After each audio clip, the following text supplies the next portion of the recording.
Oke, baik. Bismillahirrahmanirrahim. Assalamualaikum warahmatullahi wabarakatuh. Hmm, saya akan hmm, menjawab ya beberapa pertanyaan-pertanyaan yang teman-teman sudah ajukan di pertemuan terakhir kemarin.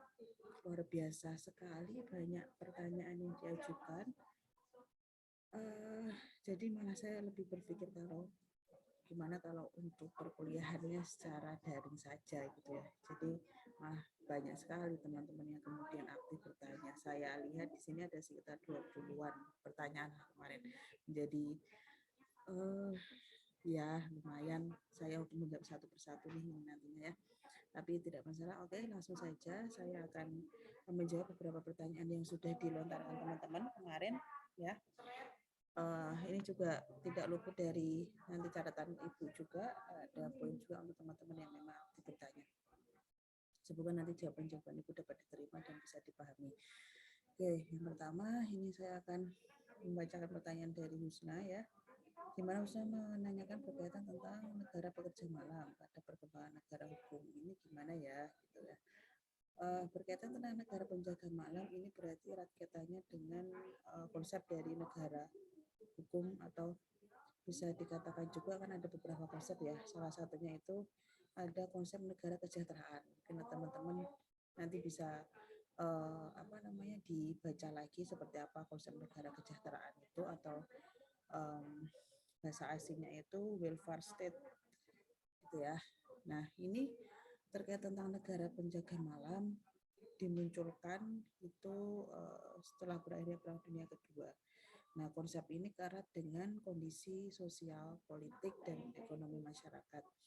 Di mana di dalam konsep negara penjaga malam ini, kenapa gitu ya, kemudian kok dikatakan negara penjaga malam kayak satpam aja gitu ya, yang tugasnya itu ada shift malam, menjaga malam, kemudian seperti itu ya. Nah, itu jadi secara istilah di dalam konsep negara kesejahteraan welfare state sendiri, negara penjaga malam ini sebenarnya karakter dasarnya itu merupakan suatu hal yang bisa diartikan itu kebebasan atau liberalisme gitu ya, yang kemudian berkembang pada abad pertengahan hingga sekitar abad ke-18 di dalam sistem liberal tersebut gitu. Peran negara sangat minim sekali. Nah, kenapa sangat minim? Karena hanya ada terbatas sekali kewenangannya gitu ya. Jadi bahwasanya pemerintah itu tidak memiliki hak untuk menggunakan monopoli, memaksakan atau mengatur hubungan antara warga negara dengan pemerintah itu tersebut. Nah, dengan kata lain ini maksudnya adalah teman-teman, jadi pemerintah ini lebih mengedepankan pendekatan di mana fungsinya atau peran dari pemerintah untuk warga negaranya itu hanya pada sekedar keamanan dan ketertiban saja. Banyak istilahnya penjaga malam. Penjaga malam itu pemerintah hanya diberikan suatu kewenangan untuk menertibkan atau untuk menjadi pengaman dari segi keamanan dan ketertiban warga masyarakat saja. Hanya satu saja itu yang diberikan kewenangan kepada pemerintah. Padahal setahu kita kan sekarang ini pemerintah itu banyak sekali kewenangannya ya. Tidak hanya dari segi keamanan dan ketertiban saja. Banyak sekali dari sisi legislasi, kemudian dari sisi pembuatan peraturan perundang-undangan, dalam lingkup peradilan, dalam lingkup ketertiban keamanan, kesejahteraan seperti itu kan. Tapi ketika itu di perkembangannya pada masa konsep welfare state tersebut atau negara kesejahteraan menerapkan konsep negara penjaga malam yang mana memang karakter dasarnya itu dari liberalisme kebebasan. Yang walaupun kemudian pada praktiknya pemerintah hanya diberi fungsi atau peran dalam melindungi warga masyarakatnya itu dari sisi keamanan dan ketertiban saja. Seperti contohnya, pemerintah hanya mempunyai fungsi dalam memberikan perlindungan dari penyerangan, pencurian, penipuan, kemudian gangguan keamanan lainnya. Maka jika institusi negara ini tidak aneh begitu jika sistem liberalisme ini juga hanya berhubungan dengan aspek keamanan saja. Jadi yang hanya berperan atau berfungsi di kalangan militer, kepolisian, peradilan, seperti itu. Contohnya juga pemadam kebakaran, termasuk adanya penjara. Nah, itulah yang sangat kenapa dikatakan negara ketika itu dalam hal kita kenal negara penjaga malam, gitu ya. Semoga Husna bisa memahaminya dengan baik dan teman-teman yang lainnya juga. Karena memang negara penjaga malam ini dirancang itu untuk istilahnya tidak peduli pada rakyat. Bahkan lebih parah lagi ketika keamanan dan pertahanan dipakai oleh negara untuk menjaga aset-aset pemilik modal ketika itu. Jadi ya memang konsep ini diterapkan tapi tidak bisa dijalankan juga dengan sebaik-baiknya ketika itu. Makanya kemudian seiring perubahannya waktu ada beberapa konsep-konsep yang kemudian kita pakai, konsep yang terakhir sekarang ini mungkin di negara Indonesia kita mengenal konsep negara demokrasi seperti itu ya. Oke.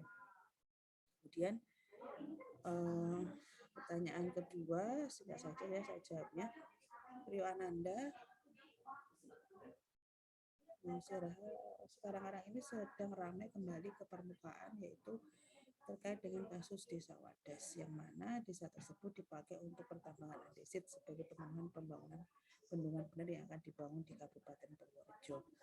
Dan diketahui proyek ini tidak menggunakan AMDAL. Dalam hal ini masyarakat Wadas menolak karena mata pencarian mereka pertanian serta lingkungan sekitar sana akan terkena imbas rusaknya. Melihat kasus tersebut, bagaimanakah Han memandangnya dalam sisi administratif? Secara Han meliputi juga terkait dengan hukum pertambangan dan hukum agraria. Ya, benar sekali Rio. Jadi bahwasanya memang kalau kita menilik dari sisi hukum administrasi negara, kasus Wadas ini sangat penting sekali untuk kita kaji bersama teman-teman yang lainnya. Karena apa? Karena ini bersangkutan dengan aparat pemerintah atau instansi pemerintah, gitu kan ya. Karena apa? Ya, karena desa Wadas tersebut dapat dijadikan sebagai tempat untuk penambangan.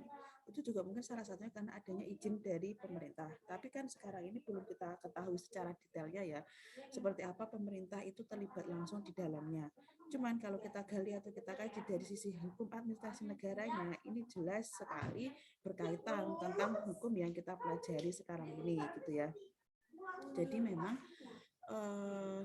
menurut kasus yang ada di Dusun Wadas ini, di mana pemerintah atau presiden itu sedang mempunyai proyek besar ya, proyek strategis istilahnya, di mana dilakukan atau akan dibangun suatu bendungan.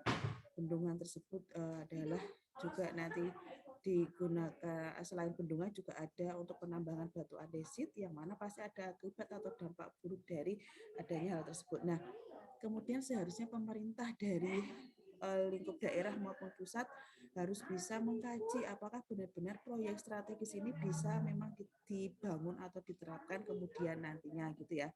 Jadi kalau secara hukum administrasi negara ini memang masuk ke dalamnya, karena memang ini sangkut pautnya adalah dengan instansi pemerintah, gitu ya. Jadi mungkin pertanyaan dari Rio nanti untuk kita ulas lebih lanjut, kita akan bahas di kelas besok khususnya, gitu ya, bagaimana nanti erat kaitannya dengan kasus tersebut.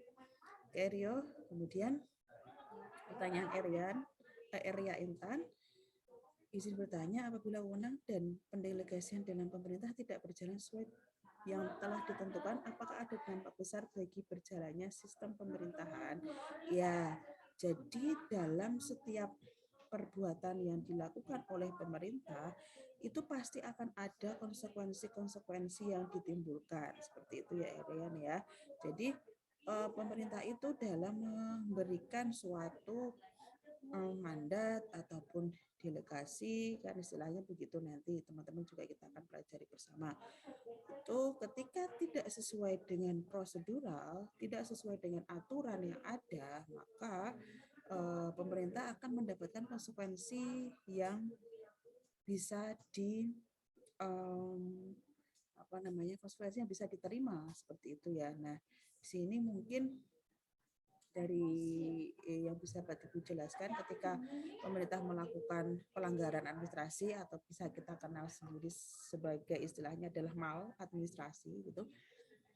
Kemudian ketika melakukan pelayanan, nah ketika dikaitkan dengan bagaimana pemerintah itu melakukan pelayanan khususnya yang dilakukan oleh pejabat publik, kemudian dikaitkan dengan norma administrasi yang ada. Nah, administrasi ini termasuk kategori norma perilaku aparat dalam pelayanan publik, gitu ya. Salah satu norma perilaku aparat dalam pelayanan publik. Dalam posisinya sebagai norma perilaku aparat, maka setiap tindakan maladministrasi mengandung resiko dan konsekuensi. Seperti yang Ibu sampaikan tadi. Jadi setiap perbuatan yang dilakukan oleh pemerintah itu pasti akan menimbulkan dampak atau resiko yang ada, gitu kan ya. Kemudian konsekuensinya terhadap perbuatan tersebut ya harus dapat dipertanggungjawabkan baik secara pribadi maupun secara profesional. Secara pribadi bisa dituntut dengan tuntutan tuntutan pidana atau perdata, tapi secara profesional bisa dituntut dengan tuntutan administrasi, peradilan administrasi di situ nanti yang akan menampung. Begitu ya. Jadi untuk bisa membedakan bahwa di sini perbuatan yang dilakukan pemerintah itu dapat mengandung dua unsur baik pemerintah itu menjalankan dari sisi pertanggungjawaban pribadinya maupun dari sisi profesionalnya yang bersifat administratif begitu ya. Jadi kalau ketika pemerintah itu menjalankan kewenangannya gitu dari sisi pertanggungjawaban pribadi ketika melakukan melanggar beberapa hal yang kemudian dapat dituntut di ranah pidana maupun perdata. Bisa juga ketika pemerintah menjalankan dari sisi administratif gitu ya bisa dituntut di ranah peradilan administrasi negara. Tinggal bagaimana nanti pembuktiannya itu mengarah apakah merupakan perbuatan yang memang merupakan pertanggungjawaban pribadi atau pertanggungjawaban secara institusional gitu ya atau secara profesional seperti itu ya Rian ya. Nanti kita ada pembahasan berkaitan tentang hal tersebut. Oke, kemudian pertanyaan yang selanjutnya dari Heru terkait tentang sumber administrasi negara. Sumber formil yang saya ketahui sumber hukum formal itu kan juga berasal dari kaidah atau juga berasal dari kepercayaan masing-masing individu. Lalu apakah tidak berbeda dengan sumber hukum yang lain yang juga kebanyakan sama memiliki latar belakang berkaitan erat dengan kaidah atau kepercayaan individu? Oke, terkait tentang sumber hukum ya, sumber hukum formil. Sumber hukum formil ya di sini kan kita mempelajari bahwasanya selain hukum formil kan juga ada sumber hukum material gitu ya. Kalau sumber hukum formil memang merupakan suatu sumber hukum yang gimana untuk menentukan bentuk dan sebab terjadinya suatu peraturan atau kaidah hukum. Kalau untuk sumber hukum material sendiri adalah yang menentukan isi dari peraturan atau kaidah hukum yang nantinya akan mengikat setiap orang, gitu kan? Nah, kemudian sumber hukum formil ini bisa terdiri dari undang-undang, kebiasaan, putusan hakim, ada traktat atau perjanjian, kemudian pendapat-pendapat sarjana hukum. Nah, yang dimaksud dari Hero ini apakah tidak berbeda dengan sumber hukum lain yang juga kebanyakan sama memiliki latar belakang berkaitan dengan iya. Jadi pada intinya memang semua memiliki fungsi dan tujuan itu yang sama. Sebagaimana ya dikatakan sebagai sumber maka bisa dikatakan juga sebagai hal ihwal atau suatu sumber utama, hal yang memang dipakai menjadi dasar nanti untuk dalam melakukan suatu tindakan atau perbuatan di lingkup ranah pemerintahan gitu ya. Sumber-sumber hukum formil ini nantinya juga memiliki kaidah-kaidah yang sama yang pastinya seperti undang-undang, kebiasaan, keputusan hakim, traktat, pendapat para ahli atau doktrin. Ini mereka mempunyai kaidah yang sama. Memang kemudian yang menjadikan pembeda itulah adalah yang lebih diprioritaskan itu seperti apa gitu ya. Jadi pemilihan dari bentuk-bentuk sumber hukum formil ini seperti misalkan undang-undang. Karena memang kita negara hukum ya, negara hukum yang memang kita menganut kepada peraturan atau undang-undang yang ada, sehingga undang-undang inilah yang kita jadikan acuan utamanya gitu ya. Terus kemudian kebiasaan, putusan hakim, traktat, dan pendapat ahli hukum lainnya itu adalah menjadi sesuatu hal yang menjadi pendukung untuk bagaimana peraturan itu dapat dijalankan dengan baik agar juga terlaksana timbulnya suatu ketertiban dan keamanan seperti itu ya. Seperti undang-undang itu kan juga nanti bisa terdiri dari undang-undang dasar, undang-undang atau peraturan pemerintah, peraturan presiden, peraturan menteri, kemudian peraturan daerah. Nah, dari peraturan-peraturan itu kan juga ada istilahnya hierarkinya ya, atau tingkatan-tingkatannya. Yang pasti yang utama itu ya paling tinggi hierarkinya itu adalah Undang-Undang Dasar. Undang-Undang Dasar 1945. Walaupun dari setiap peraturan-peraturan tersebut juga memiliki kaidah atau nilai yang juga tujuannya itu sama, yang mana untuk ketertiban dan keamanan warga negaranya sendiri. Seperti itu ya untuk pertanyaan dari Hero. Jadi semoga saja bisa terjawab. Kemudian dari dia ini dalam prinsip-prinsip negara hukum disebutkan prinsip prinsip pengawasan oleh hakim yang merdeka. Nah, dimaksud hakim yang merdeka itu seperti apa? Kemudian sekuritas hukum yang ditampilkan. Baik, jadi berkaitan tentang hakim yang merdeka, sebenarnya itu istilah ya. Ini ternyata juga ada beberapa pertanyaan juga hampir sama ya, pertanyaannya Enggal sama pertanyaannya Thalia itu juga sama sepertinya yang saya baca di bawah tadi. Jadi dia, Enggal dan Thalia itu menanyakan hal yang sama terkait tentang pengawasan hakim yang merdeka. Itu seperti apa sih Bu? Gitu ya. Baik. Ini berkaitan tentang pengawasan hakim yang merdeka, ini kita kaitkan dengan undang-undang atau peraturan tentang kekuasaan kehakiman, di mana kekuasaan kehakiman itu memiliki memang suatu prinsip atau unsur dasar di mana kekuasaan yang merdeka. Kekuasaan yang merdeka itu artinya apa? Artinya adalah untuk menyelenggarakan peradilan guna menegakkan hukum dan keadilan yang kemudian syarat dari kekuasaan kehakiman yang merdeka ini diantaranya itu adalah merdeka dari kepentingan cabang kekuasaan lain, baik di pemerintahan maupun di elit para politisi gitu ya. Merdeka dari kemudian ideologi politik ataupun tekanan publik. Nah, merdeka ini kemudian diistilahkan bahwasanya memang dalam hal untuk menentukan suatu keputusan, untuk menetapkan suatu pertimbangan-pertimbangan dalam putusannya, itu hakim memiliki kekuasaan yang merdeka, tidak dapat diintervensi oleh oknum elit apapun itu, gitu ya.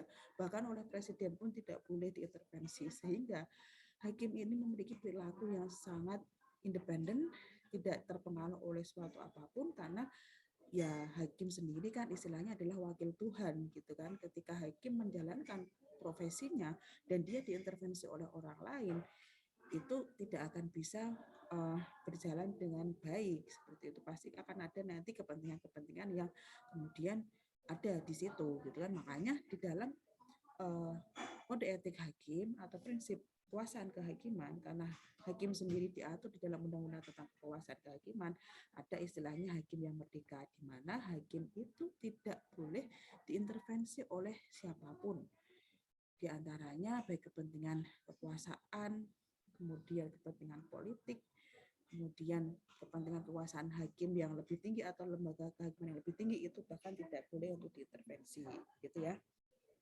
Jadi memang lembaga yang diharapkan bisa independen dalam menjalankan tugas dan kewajibannya sehingga dapat dipertanggungjawabkan dengan baik. Oke.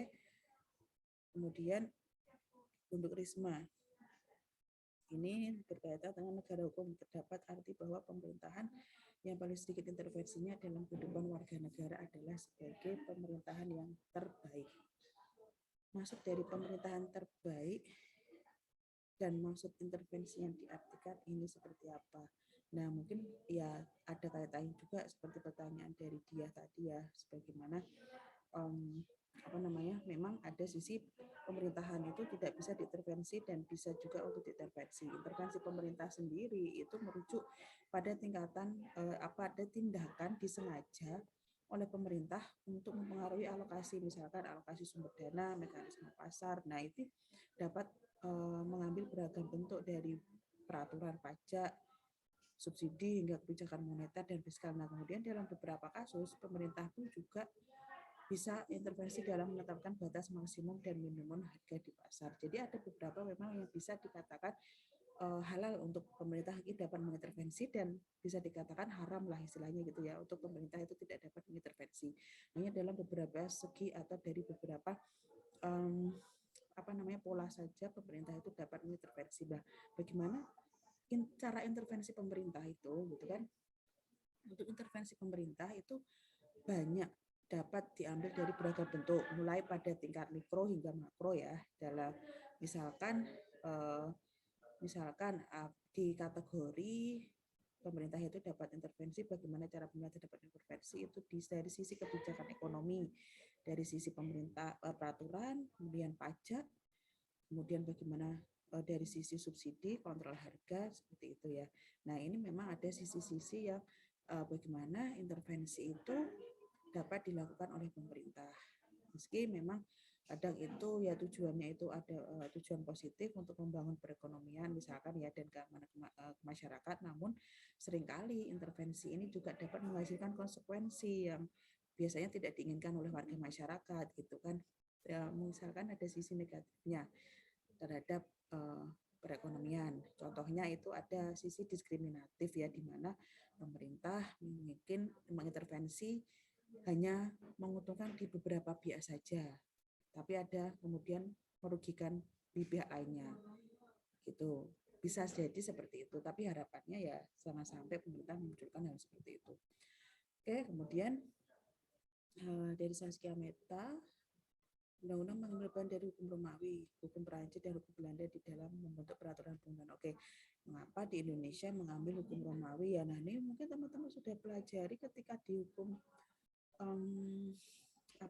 ilmu hukum, pengantar ilmu hukum atau pengantar hukum Indonesia. Saya rasa kenapa kemudian negara Indonesia mengadopsi dari hukum yang ada di Romawi gitu ya. Tapi cobalah Ibu Ibu jelaskan kembali, hanya saja menambahkan saja kenapa hukum Romawi kok berlaku di Indonesia gitu ya. Ya karena Indonesia sendiri kan dahulu itu kan dijajah oleh Belanda, teman-teman kan tahu sendiri. Bahkan juga peraturan-peraturan yang berkaitan tentang hukum sendiri, KUHP, KUH Perdata, Burgerlijk Wetboek itu kan juga adopsi dari Belanda gitu kan. Nah, sementara di Belanda sendiri didasarkan pada sistem hukum Perancis dan dipengaruhi oleh hukum Romawi gitu ya. Nah, seperti KUHP tadi yang berlaku di negeri Belanda sendiri merupakan turunan dari Kode Penal Perancis. Nah, Kode Penal menjadi inspirasi pembentukan peraturan pidana di Belanda ketika itu. Nah, ini kemudian dikarenakan Belanda berdasarkan perjalanan sejarahnya merupakan wilayah yang berada pada kekuasaan Kekaisaran Prancis, sehingga kitab undang-undang pidana, kitab undang-undang perdata, kitab undang-undang hukum dagang, mungkin juga ada peraturan kepailitan, sistematikanya dipakai ini adalah merupakan adopsi dari hukum Napoleon yang ada di Prancis ketika itu. Nah, kan kemudian ya ini saya kemudian bahas sejarah ya jadinya ya, intinya bahwasanya hukum Romawi yang telah berlangsung selama ribuan tahun tersebut dulunya itu dari tahun 439 Masehi kalau nggak salah ya. Nah, kemudian hukum Romawi ini juga dikenal juga dengan istilah civil law juga, kemudian diadopsi juga di hukum administrasi negara kita ini, karena civil law ini atau hukum sipil ini juga hukum yang berkembang di Romawi. Nah, hukum sipil ini juga dapat didefinisikan juga sebagai suatu hukum yang berasal dari hukum Romawi yang terkodifikasi, kemudian civil law ini tersebar di negara atau benua yang ada di Eropa. Begitu ya. Jadi mungkin pertanyaan dari Zaskia, kenapa Indonesia mengadopsi hukum Romawi ya karena dahulunya dijajah oleh Belanda, sehingga adopsinya peraturan kotanya ada peraturan dari Romawi. Baik, sebenarnya pun juga beberapa istilah yang ada di KUHP pun kan juga banyak istilah bahasanya bahasa Belanda gitu kan ya. Oke, karena dari Pramesti. Administrasi negara dapat mengambil tindakan-tindakan yang dianggap penting dalam rangka pelayanan kepada masyarakat, meskipun belum ada aturannya dalam undang-undang. Nah, tindakan-tindakan yang dilakukan oleh administrasi negara ini akan melahirkan hukum tertulis atau konvensi. Oke.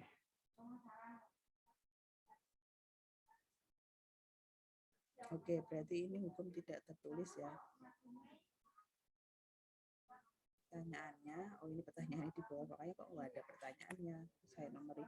Pertanyaannya, apakah hukum tidak tertulis itu ada sanksinya apabila masyarakat melanggar hukum tidak tertulis? Nah, ini teman-teman dipelajari di hukum adat ini terkait tentang peraturan hukum yang tidak tertulis. Ya walaupun juga kita pelajari juga di hukum administrasi negara ya teman-teman juga perlu ketahui ya.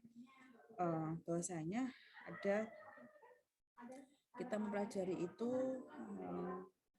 tindakan-tindakan yang memang dalam rangka pelayanan masyarakat kita menganut pada hukum tertulis intinya, tapi juga kita menganut pada hukum yang tidak tertulis. Nah, hukum yang tidak tertulis itu sendiri, kalau untuk teman-teman hukum tertulis kan sudah paham ya, sudah tahu ya, jelas peraturan yang memang sudah dikodifikasikan, peraturan yang memang sudah inkrah, ada, dibuat dan dibentuk.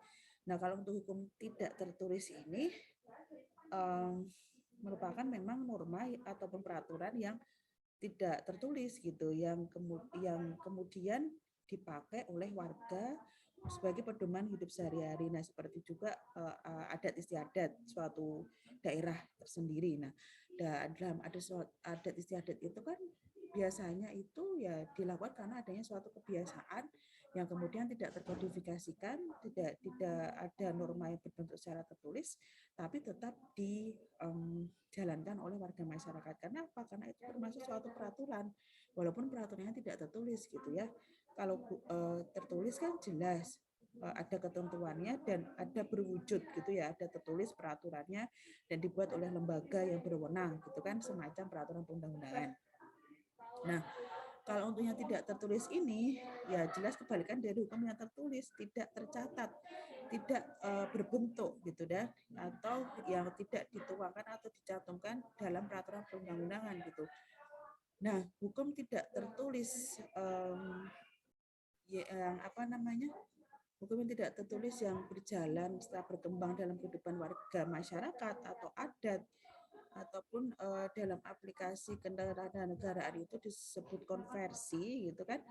Contohnya misalkan hukum adat yang tidak tertulis atau tidak dicantumkan dalam peraturan perundang-undangan, tetapi peraturannya itu sudah tertanam dan sudah dipatuhi oleh wilayah tertentu gitu. Nah, adat tertentu itu juga menjadi pedoman bagi penerapan kehidupan di masyarakat gitu ya, Pramesti ya. Jadi hukum tidak tertulis itu adalah hukum yang memang tidak ada, tidak dapat diubah-ubah. Karena apa? Karena hukum tidak tertulis, peraturannya biasanya berganti sewaktu-waktu menyesuaikan kondisi serta kepentingan yang mengendakinya gitu. Semacam halnya di Indonesia memandang dari sudut pandang hukum rimba gitulah ya. Ada istilah hukum rimba dari adat istiadat suatu daerah tertentu yang kemudian ditetapkan oleh adanya suatu kepala suku atau unsur aparat yang ada di dalam lingkup masyarakat tersebut. Oke, Mbak Mesti. Ya, kemudian enggak tadi sudah sama ya pertanyaannya ya dengan Ria juga tadi. Nah, kemarin kemudian Alexia ini bertanya tentang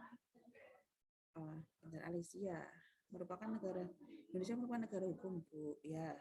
Apakah sebagai negara hukum akan sangat mempengaruhi kegiatan administrasi di Indonesia? Ya jelas. Karena apa? Karena hukum administrasi di kita ini karena adanya negara hukum tersebut gitu. Ya negara hukum di Indonesia memang negara hukum yang kemudian makanya memunculkan adanya hukum administrasi negara, adanya hukum perdata, adanya hukum pidana gitu kan ya. Jadi sebagaimana mungkin teman-teman sudah ketahui konsepnya Rechtsstaat gitu atau negara hukum, di mana konsep negara ini ya bersandar pada keyakinan bahwa kekuasaan negara itu harus dijalankan atas dasar yang adil dan baik. Ketika negara didasarkan pada supremasi konstitusi yang baik dan adil, maka kemudian akan terjamin keamanan dan hak konstitusional warganya, gitu ya. Nah, kemudian maka dari itu ketika konsep negara hukum ini dapat diterapkan dengan baik, maka hubungan antara pemerintah dengan warga negaranya atau hubungan antara yang diperintah dengan yang memerintah itu dapat dijalankan berdasarkan suatu norma yang ada dan bukan hanya pada suatu kekuasaan yang absolut belaka. Ya, jadi sudah jelas bahwasanya kalau negara hukum itu dapat nanti kemudian mendukung peraturan atau kebijakan hukum-hukum yang lainnya, baik juga hukum administrasi negara. Begitu ya, Alexia ya. Oke, kemudian pertanyaannya dari Vidya ya. Vidya bertanya bahwasanya sistem Lays-Allor masih diberlakukan. Nah, ini pembahasannya yang mungkin tidak terlalu Ibu rigidkan ya, karena memang jelas bahwasanya kalau untuk sistem laissez-faire ini jelas di negara kita sudah tidak menganutnya. Karena apa? Karena memang banyak sisi-sisi negatif yang ada di sini. Ketika itu karena ketika kita berkaitan tentang laissez-faire ini lebih berkaitan kepada ekonomi klasik, yang mana sistem tersebut yaitu mengacu pada segala kegiatan yang diserahkan ke pasar, kemudian memang adanya kebebasan dalam kegiatan ekonomi dan campur tangan pemerintah itu sangat minim sekali. Jadi di sini campur tangan pemerintah sangat minim sekali dalam hal kegiatan ekonomi yang diserahkan pada waktu itu. Walaupun juga sebenarnya ini seperti konsep di negara penjaga malam tadi yang memang paham atau mazhab liberalisme, kebebasan ekonomi, tapi istilahnya di sini sistem ini kemudian dari negara Prancis terlebih dahulu dulu yang apa istilahnya intervensi pemerintah itu tidak diinginkan gitu ya. Nah, kemudian ada alasan atau kritikan yang mana bahwa sistem kapitalisme yang memiliki permasalahan moral di mana sistem tidak melindungi orang-orang yang lemah ketika itu. Jadi memang ini posisinya lebih kepada kesewenang-wenangan yang dilakukan oleh penguasa yang kemudian merugikan bagi masyarakat yang ada. Jadi konsep ini hanya tumbuh ketika abad ke-19, ketika pertumbuhan industri di Inggris, Amerika yang kemudian berakhir tidak lama ketika itu pada awal ke-20 itu sudah kemudian ditandai dengan munculnya semua peraturan-peraturan pemerintah yang lebih baik dari peraturan laissez-faire ini. Oke, begitu ya untuk Vidya. Kemudian untuk Talia bertanya terkait tentang negara hukum yang satu-satunya ada pengawasan yang dilakukan oleh hakim. Oh, ini sama pertanyaan tadi ya, seperti yang di atas tadi yang sudah Ibu jawab ya. Oke, Najwa. Sumber hukum materi yang administrasi negara seperti histori sosial. Oke, ini kenapa saya coba sepertinya pertanyaan Najwa ini juga sama juga dengan pertanyaan yang lainnya tadi ya, ada pertanyaan Dibit dan Regita yang mana mempertanyakan berkaitan tentang historis sosiologi dan filosofis itu masuk dalam hukum material dalam hukum administrasi negara. Oke. Jadi di dalam sumber hukum memang ada sumber hukum formal dan sumber hukum material gitu ya. Sumber hukum kan seperti yang Ibu katakan di dalam video bahwa memang segala apa yang ada kemudian menimbulkan aturan-aturan yang mempunyai kekuatan yang bersifat memaksa gitu kan ya. Aturan itu kalau dilanggar mengakibatkan sanksi. Nah, kalau kalau memang dipatuhi ya akan menimbulkan suatu ketertiban dan keamanan. Kemudian kalau untuk sumber hukum material ini adalah merupakan suatu tempat di mana hukum itu diambil. Artinya dalam sumber material ini merupakan faktor yang membantu pembentuk atau pembuat hukum legislatif itu kemudian dapat memiliki suatu tujuan di mana untuk menegakkan ketertiban, kebenaran dan keadilan. Berarti bahwa setiap pejabat bahkan pemerintah atau pemerintah sendiri harus tunduk kepada hukum yang berlaku itu ya. Jadi istilah dari hukum material ini makanya ada istilahnya histori, sosiologis dan filosofis yang mungkin untuk sumber hukum material ini tadi karena adalah merupakan suatu sumber di mana hukum itu diambil, tempat di mana hukum itu diambil. Jadi merupakan suatu hal ihwal atau tolak ukur bagaimana nanti kemudian peraturan itu akan dibuat. Itu harus melihat tiga hal ini loh, gitulah. Tiga hal itu apa? Histori, filosofi dan apa tadi? Ibu lupa histori, filosofi, dan sosiologis gitu ya. Jadi harus menganut pada 3 hal ini. Seperti misalkan kalau dari segi histori, dari segi sejarahnya, ketika pembuat undang-undang atau pembentuk undang-undang itu memperoleh bahan untuk membuat undang-undang yang baru, itu dia melihat dari aspek-aspek sejarahnya.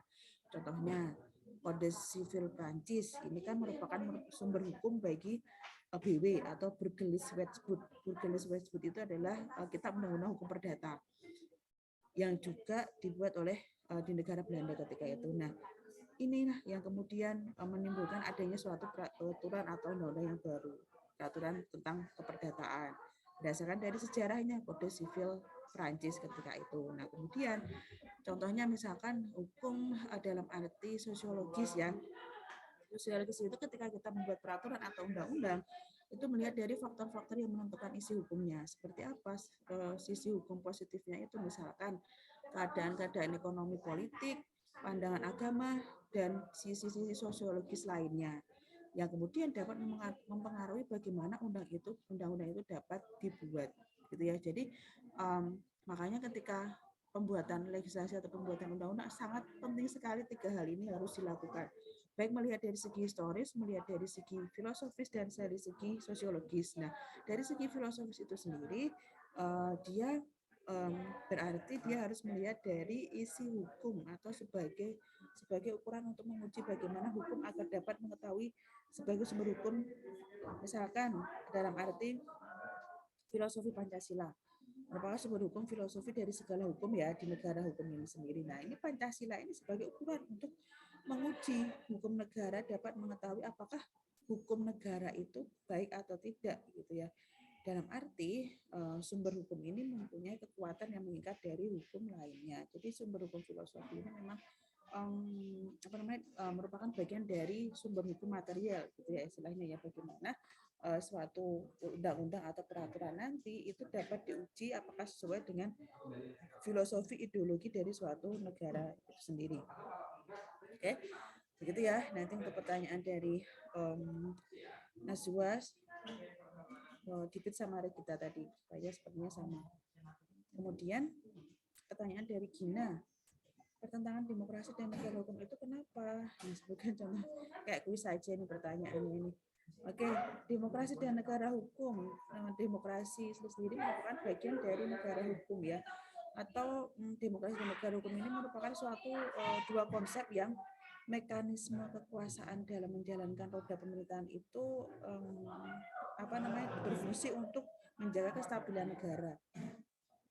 Dua konsep ini sendiri saling berkaitan dan tidak bisa dipisahkan gitu sebenarnya.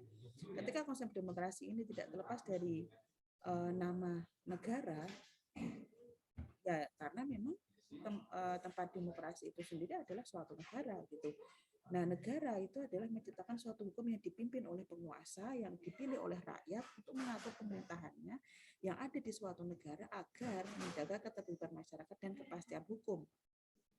Ya, jadi sebenarnya demokrasi dan negara hukum ini merupakan dua sisi yang saling keterkaitan dan saling memberikan manfaat yang baik. Karena apa? Karena prinsip demokrasi itu adalah untuk menjamin peran rakyat untuk menentukan pilihannya dan bagaimana proses pengambilan keputusan supaya setiap peraturan perundang-undangan yang dibuat bisa ditegakkan dan benar-benar mencerminkan keadilan untuk masyarakat yang menjadi salah satu tujuan negara. Makanya konsep dari negara hukum sendiri adalah negara hukum demokrasi yang sekarang ini. Ketika ada pertentangan ya berarti itu menyalahi aturan dari prinsip yang ada. Seperti ketika ada pemilihan atau salah satu wujud dari demokrasi itu adalah pemilu. Ketika peran rakyat itu tidak dipergunakan dengan baik, maka itu bisa dikatakan sebagai pertentangan antara negara hukum demokrasi. Gitu ya. Kemudian berkaitan tentang pertanyaan Arya ini, apa yang menghambat tanda proses wewenang dan penugasan dalam pemerintah? Oke. Masih cukup banyak juga ya pertanyaannya. Yang lainnya ini kita sama. Kiki, prinsip negara hukum ada yang dinamakan monopoli pasar pemerintah. Oke. Helpia, contoh kaidah keadministrasi negara. Wewenang, berkaitan wewenang, baik. Oke. Mungkin ini Ibu nanti akan rangkum jadikan satu saja biar semua tidak terlalu lama dan panjang lebar. berkaitan tentang proses wewenang dan pendelegasian, ya sebenarnya faktor-faktor penghambat itu pasti ada lah ya. Wewenang itu kan merupakan suatu uh, suatu prasarana atau instrumen dari pemerintahan yang kemudian berfungsi sebagai penggerak daripada kegiatan-kegiatan. Itu kan yang wewenang itu kan yang dijadikan sebagai apa suatu tugas dari pemerintahan itu sendiri. Nah, wewenang itu kan merupakan suatu hak yang di mana dalam melakukan segala sesuatu atau memerintah orang lain untuk melakukan atau tidak melakukan sesuatu agar mencapai tujuan tertentu. Biasanya hambatannya ya mungkin karena adanya beberapa kekurang pahaman, kurang pengalaman, biasanya kemudian kebijakan itu kadang tidak sesuai dengan tujuannya, tidak tertuju pada satu orang, dan kemudian biasanya ada merasa kebingungan antara tanggung jawab dan kewenangan seperti itu. Ya, nantinya pasti dari sisi pelaksanaannya pasti akan ada beberapa hal yang memang menimbulkan kendala atau yang dapat menghambat atau faktor agar tidak kemudian bisa berjalan secara efektif. Seharusnya ya bagaimana untuk menjalankan organisasi itu biar bisa efektif dan efisien, ya perlu adanya pendelegasian tugas dari atasan atau dari atasan ke bawahan gitu kan. Nah, pendelegasian tugas ini juga harus dibarengi dengan pendelegasian wewenang.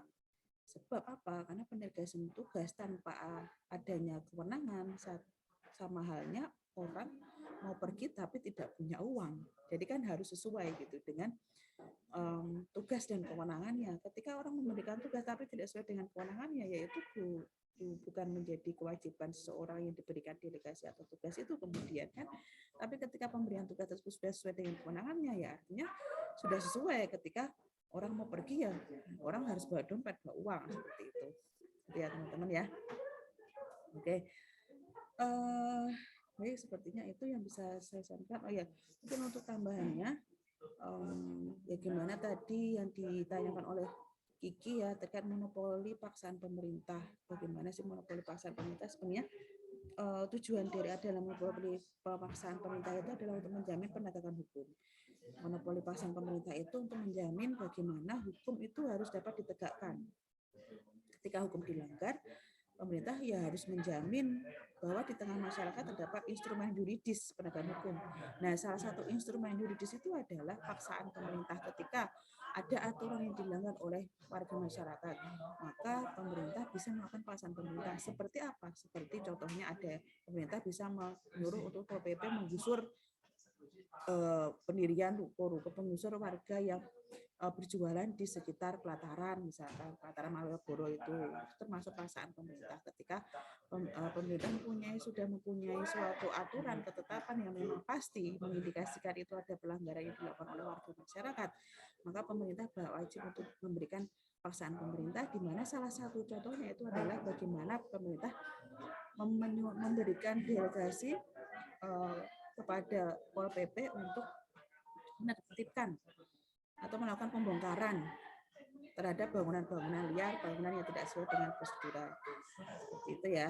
Jadi paksaan pemerintah itu sendiri artinya itu merupakan suatu paksaan atau sanksi administrasi yang berupa tindakan nyata yang kemudian untuk menghentikan pelanggaran dan atau untuk memulihkan keadaan semula. Gitu ya. Oke, mungkin itu mungkin pertanyaan yang dari Evan terakhir nih, apa yang kewenangan terikat itu sebenarnya sudah saya jawab ketika perkuliahan daring waktu itu ya. Ada kewenangan bebas dan kewenangan terikat. Dimana kalau kewenangan terikat itu memang kewenangan yang harus sesuai dengan aturan dasar yang sudah ada ditentukan baik waktu dan keadaan. Bagaimana kewenangan itu dapat dilaksanakan, termasuk bagaimana nanti menyusun rumusan dasar dan keputusan itu harus diambil. Terus bagaimana cara-caranya untuk kemudian kewenangan tersebut dapat dijalankan dengan baik. Itu ya. Oke teman-teman sekalian, Terima kasih atas pertanyaan-pertanyaan ya. Wah, luar biasa. Ini ada sekitar 22 pertanyaan yang mohon maaf kalau memang tidak secara full dapat Ibu jawab dengan baik. Tapi semoga teman-teman dapat mengambil beberapa poin yang bisa Ibu sampaikan tadi ya. Terima kasih semuanya. Kurang lebihnya mohon maaf. Wassalamualaikum warahmatullahi wabarakatuh.